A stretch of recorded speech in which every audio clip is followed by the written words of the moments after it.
Ciao!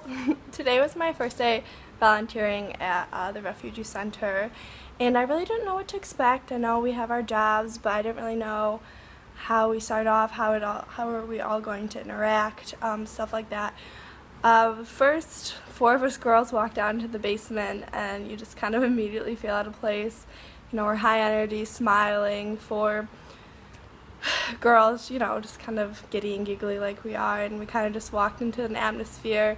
There was half of the guys like watching a movie in the darker room, the other were sleepier, kind of exhausted, and then the other half were playing games and talking in groups of circles. So kind of just joined the conversation, didn't know really have any direction yet, so we kind of just joined the conversation. And then Jen came down and we kind of got direction from her, but just like the immediate reaction is I kind of feel out of place, like I don't know what to do, I don't know what they're comfortable with. It's kind of hard to like read the boundaries that way, but just like as far as you could tell the difference between the groups, not in like any bad way, but there were the guys who were dressed very well kept. They were the more lively bunch playing games. And then the ones who were quieter and in the corners had a little baggier clothing on, less well kept. I don't exactly know what the difference was or why that was. It could have just been that day, so I mean that's just something I noticed. Initially, before they served breakfast, me and Megan played Jenga, and it was just me, her, and one other man, and I think he said he was 24. Very high energy, very sweet. We exchanged like what our names were, where we're from, kind of just general conversation, kind of just warming up to each other. Obviously we were playing Jenga, so that's a fun game. They were kind of teaching us Italian a little bit. We didn't really catch on very quickly, but I mean it was just like a good interaction. And I noticed we were kind of drawing a crowd with Jenga. I mean it is a fun game to watch, but no one would like sit down unless we invited them to come play with us, which I kind of can relate to, because like if you're standing outside a group and kind of like observing, you don't want to like, oh yeah, me too. So I think asking them to play and like asking them, like including them, was kind of like a good positive way to get them talking and like get them comfortable, because it's like, oh hey, come play with us, like come be a part of this. So I thought that was all kind of cool. And then as we got more players and stuff, the conversation was pretty, it's pretty surface level, just, where you're from, what's your name. We learned, I'm horrible with names and I feel so bad about it, but we learned so many names and they're just so unfamiliar. But we had a gentleman who sat down with us. He knew 4 languages, and he was kind of being a translator between us, which was kind of cool, kind of funny. But everything was pretty surface level, but I think like in the best way possible, because in order to like create a relationship and get deeper, you have to cover all the surface level stuff. Like I didn't expect anyone to just pull me aside and tell me why they were there and what their past was and like their future plans, because I wouldn't do that to a stranger either. But I think there's like a common understanding that we have a general understanding as to why they're there, and they have a general understanding as to why we as volunteers are there. So I think it's at least good for them to know that we are here for them, we're open to conversation, and really just starting that original conversation is the best way to get things going.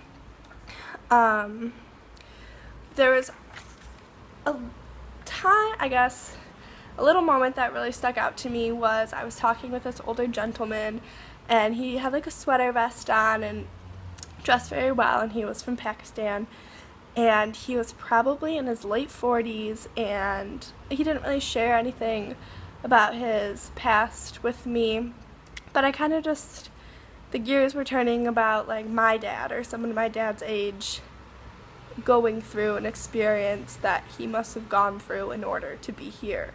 And just, these people they had normal lives, they were normal people, and it's just an unfortunate circumstance. It really could have happened to anyone, and it just breaks my heart thinking about someone like my dad like, I know how much he cares for me and my family and what it must have been like to, like, leave them. Like, I know he would have been just devastated, and, like, I can't imagine, like, the guilt, like, if you're the only one who survived, like, how you must feel, and to carry that burden every day. So that was kind of just a connection that kind of shook me up a little, but I mean, he was very sweet. He was very, you could tell he was very maternal, so, or paternal father. But it was just kind of one of those moments where you're like, wow, like, no one sees this coming, no one expects this. It's kind of just a, I would say, luck of the draw, but very unfortunate series of events. As far as getting into our roles, me and Megan were in the English tutoring, and they have it so the teachers are different, like, every day, and today we had Candace. She was from South Africa, and she kind of did like a history lesson of Italy, so it was really cool. Me and Megan got to learn a lot about Italian history today, but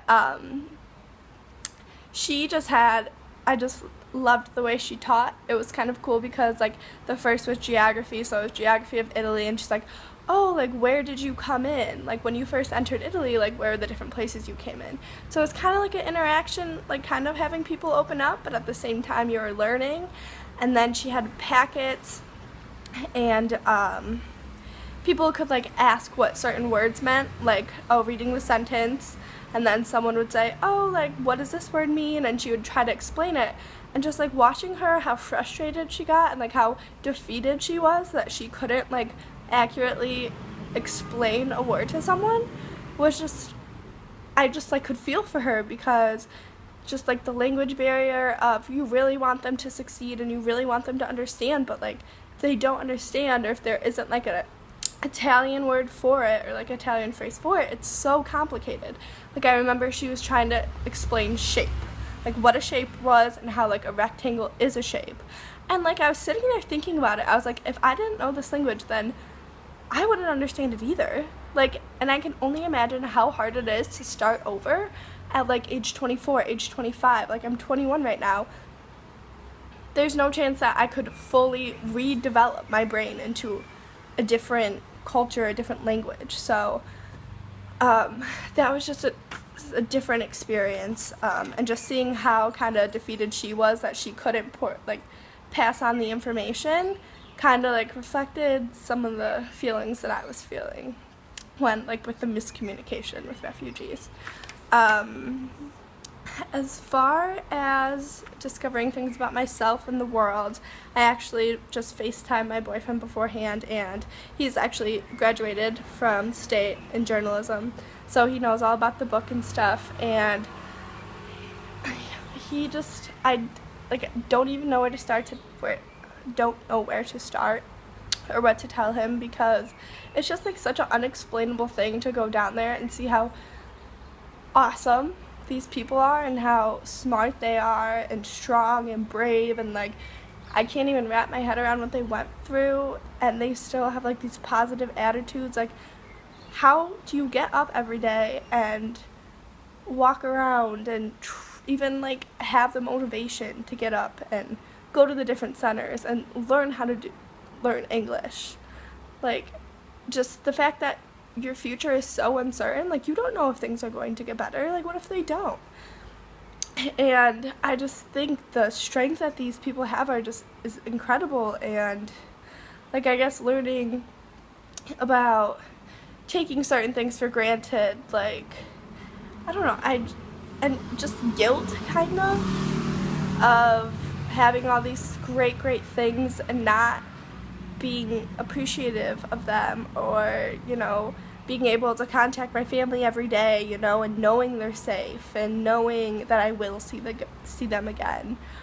So I kind of just told, I guess, time is, like, the world is big, and time is precious, and there's, I mean, so much you can do to help, and even if I'm not going to change the world in 6 weeks, like I said before, but I just feel like my presence is kind of, like, encouraging, and I feel like the more they learn and the more they know, like the more motivated they will to like keep going with their lives. And I think that's probably the most important thing, is that, you know, they keep moving. So I'm looking forward to Monday. That's our second day. I think we're going to be doing a couple different things as far as roles, so I'm kind of looking forward to being in a different role or talking with some more people.